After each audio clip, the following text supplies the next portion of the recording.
Alexandre le Grand, conquérant légendaire de l'Antiquité. Il a conquis un empire plus vaste que jamais, de la Grèce jusqu'aux frontières de l'Inde. Mort à 32 ans, mais devenu immortel. Voici Alexandre le Grand, roi de Macédoine et maître du monde antique.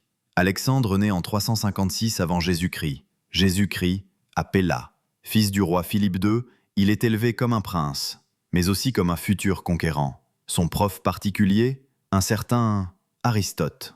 À 12 ans, il dompte Bucéphale, un cheval indomptable. À 16, il commande une armée.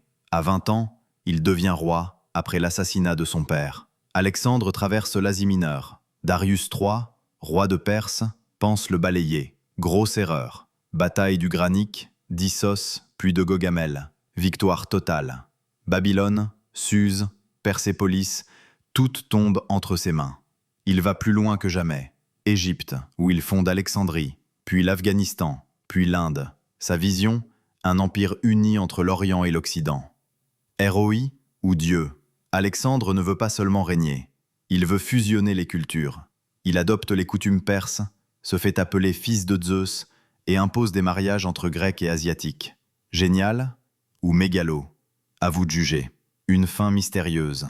En 323 avant Jésus-Christ, à Babylone, Alexandre tombe malade et meurt. Empoisonnement, malaria, fièvre typhoïde, le mystère reste entier.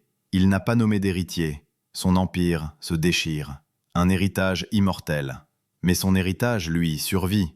Des villes comme Alexandrie deviennent des centres de savoir. La culture grecque se répand jusqu'en Inde.